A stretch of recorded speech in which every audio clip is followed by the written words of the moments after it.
lassitude, they found themselves in the impenetrable gloom of the forest, and their captors still undisturbed. With vastly superior native powers to the Indian, and equally accustomed to forest life, Boone was in all respects their superior. With the instinct of the bee, he made a straight line towards the encampment they had left, with the locality of which the Indians were not acquainted. The peril which menaced them added wings to their flight.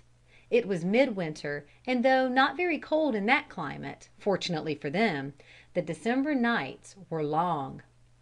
6 precious hours would pass before the dawn of the morning would struggle through the tree tops.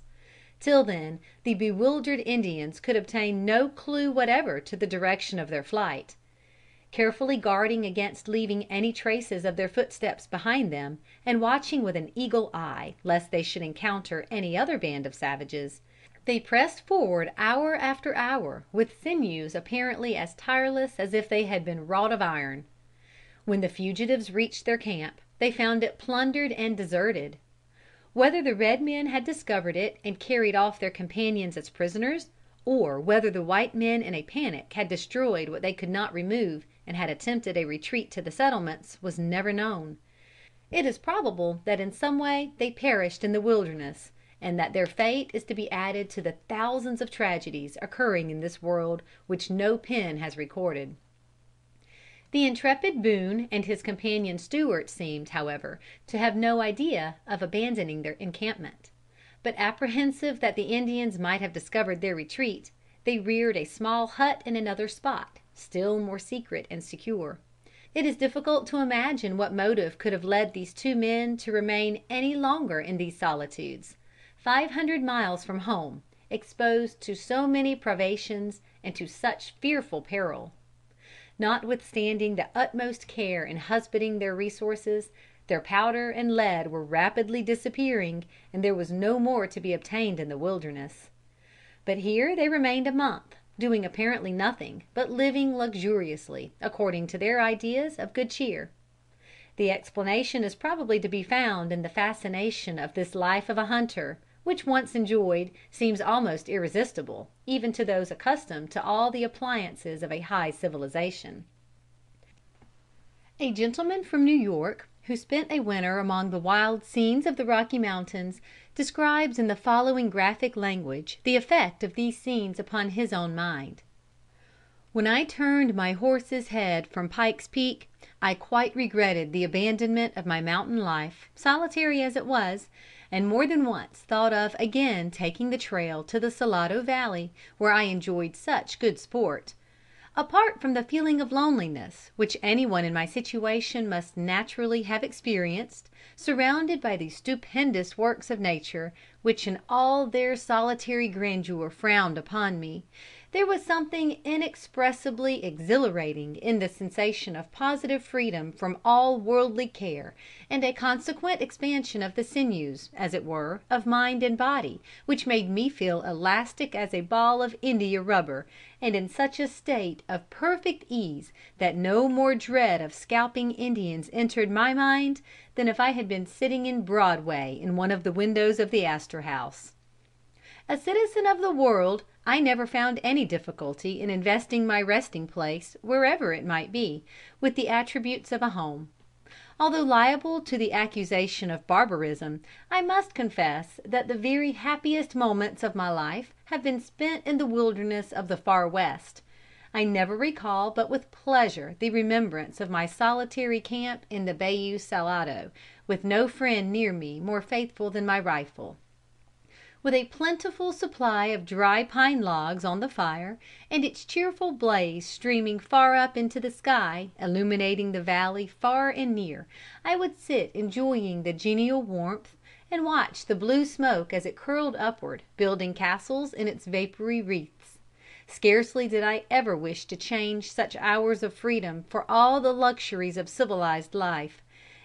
And unnatural and extraordinary as it may appear, yet such are the fascinations of the life of the mountain hunter, that I believe that not one instance could be adduced of even the most polished and civilized of men who had once tasted the sweets of its attendant liberty and freedom from every worldly care, not regretting to exchange them for the monotonous life of the settlements, and not sighing and sighing again for its pleasures and allurements. A hunter's camp in the Rocky Mountains is quite a picture. It is invariably made in a picturesque locality, for, like the Indian, the white hunter has an eye to the beautiful. Nothing can be more social and cheering than the welcome blaze of the camp fire on a cold winter's night, and nothing more amusing or entertaining, if not instructive, than the rough conversation of the simple-minded mountaineers, whose nearly daily task is all of exciting adventure, since their whole existence is spent in scenes of peril and privation. Consequently, the narration is a tale of thrilling accidents and hair-breadth escapes, which, though simple matter-of-fact to them, appears a startling romance to those unacquainted with the lives led by those men, who, with the sky for a roof, and their rifles to supply them with food and clothing, call no man lord or master, and are as free as the game they follow. There are many events which occurred in the lives of Boone and his companions which would seem absolutely incredible were they not sustained by evidence beyond dispute. Boone and Stewart were in a boundless, pathless wilderness of forests, mountains, rivers, and lakes. Their camp could not be reached from the settlements but by a journey of many weeks, apparently without the smallest clue to its location.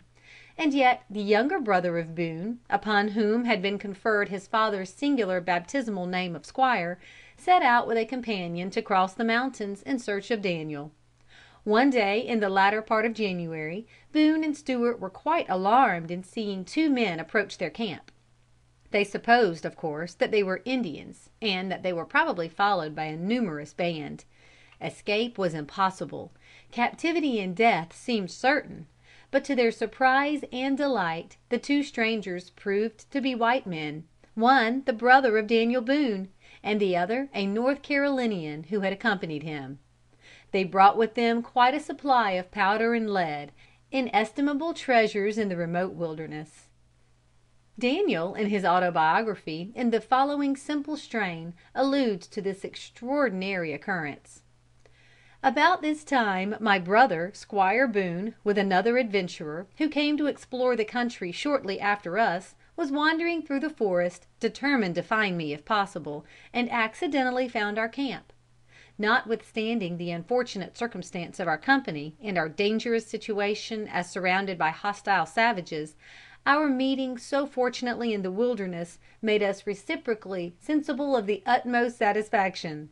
So much does friendship triumph over misfortune, that sorrows and sufferings vanish at the meeting, not only of real friends, but of the most distant acquaintances, and substitute happiness in their room.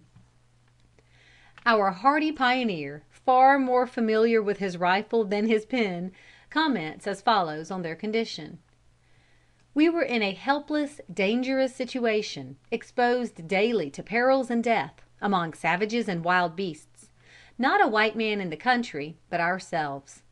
Thus situated, many hundred miles from our families, in the howling wilderness, I believe few would have equally enjoyed the happiness we experienced. I often observed to my brother, 'You see how little nature requires to be satisfied. Felicity, the companion of content, is rather found in our own breasts than in the enjoyment of external things; and I firmly believe it requires but a little philosophy to make a man happy in whatsoever state he is. This consists in a full resignation to the will of Providence, and a resigned soul finds pleasure in a path strewed with briars and thorns.'" CHAPTER 5